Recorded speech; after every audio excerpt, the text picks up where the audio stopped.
સુરતના જાણીતા લક્ષ્મી ગ્રુપ પર ઇન્કમટેક્સ વિભાગનું સર્ચ ઓપરેશન સતત ત્રીજા દિવસે પણ યથાવત છે। પીએનબીના કૌભાંડી મેહુલ ચોકસીના નાણાં કંપનીઓમાં રોકાણ કર્યા હોવાથી આઈટીને માહિતી મળી હતી। હવે આ કેસમાં ઈડીની એન્ટ્રી થવાની પણ શક્યતા છે।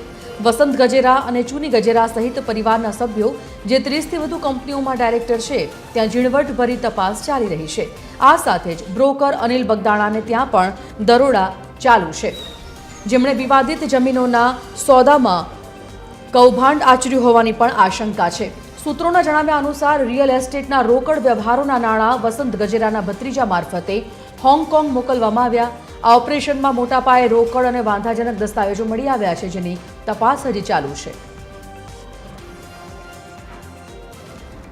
દિવ્યેશ પરમાર સંવાદદાતા લાઈવ જોડાઈ ગયા છે સુરતથી। દિવ્યેશ, જે પ્રકારે રિયલ એસ્ટેટમાં અત્યારે આઈટીના દરોડા છેલ્લા 3 દિવસથી ચાલુ છે, સૌથી પહેલાં તો જાણવા એ માંગીશું કે આ આઈટી ઓપરેશન જે રીતે ચાલી રહ્યું છે, કેટલો ફફડાટ આ ક્ષેત્ર દરમિયાન, બીજું કેટલી મોટી બેનામી વ્યવહારો બહાર આવવાની સંભાવના?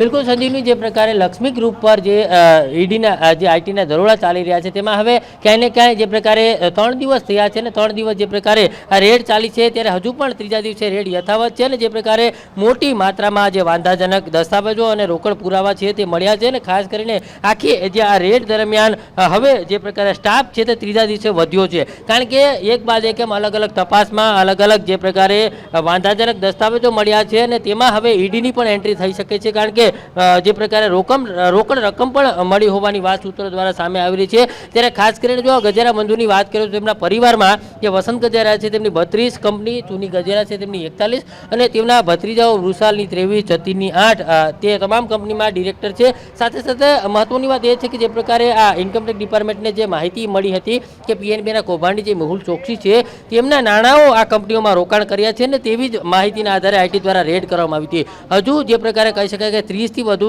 કંપનીમાં જે સર્ચની કામગીરી છે તે યથાવત છે। ખાસ કરીને જે પ્રકારે તેમનો જે બ્રોકર જે છે અનિલ બગદાણા, તે અનિલ બગદાણાવાલાને ત્યાં પણ હજુ તે કાર્યવાહી છે તે યથાવત છે, કારણ કે અનિલ બગદાણા છે તેમણે આ લોચાવાળી જમીન અપાવી અને કૌભાંડ આચર્યા હોવાની માહિતીના આધારે તેમને ત્યાં પણ રેડ કરવામાં આવ્યું છે। ખાસ કરીને જે પ્રકારે મિલેનિયમ 2 અને મિલેનિયમ 4માં જે પ્રકારે રોકડ વ્યવહાર થયા છે તેને લઈને પણ ઘણી માહિતીઓ છે તે આઈટી વિભાગને મળી હતી। ત્યારે હવે રોકડ જે પ્રકારે રકમ સામે આવી છે ત્યારબાદ એક બાદ એક અલગ અલગ જગ્યા પરથી જે તમામ અધિકારીઓ જે છે તે સતત ને સતત અહીંયા આંટાફેરા વધ્યા છે ને જે પ્રકારે આજની વાત કરીએ તો સ્ટાફ પણ વધારવામાં આવ્યો છે અને મોટી સંખ્યામાં જે પ્રકારે અધિકારીઓ છે તે આ લક્ષ્મી ડાયમંડની અંદર આવ્યા છે ને એક બાદ એક અલગ અલગ ગાડીઓમાંથી દસ્તાવેજી પુરાવાઓ લઈને રવાના થઈ રહ્યા છે। એટલે એકંદરે સ્પષ્ટ કહી શકાય કે જે પ્રકારે દસ્તાવેજી પુરાવા મળ્યા છે અને તેને જ આધારે હવે આઈટી દ્વારા ક્યાંય ને ક્યાંય ઈડી જે છે તેની પણ આમાં એન્ટ્રી થઈ શકે છે। અને ખાસ કરીને જે પ્રકારે સતત આ ત્રીજો દિવસ છે ને ત્રીજા દિવસે પણ સર્ચની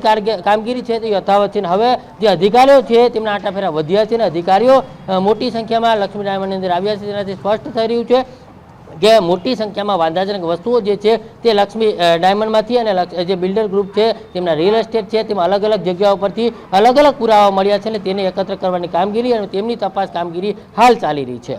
જી ધન્યવાદ દિવ્યેશ સમગ્ર જાણકારી બદલ।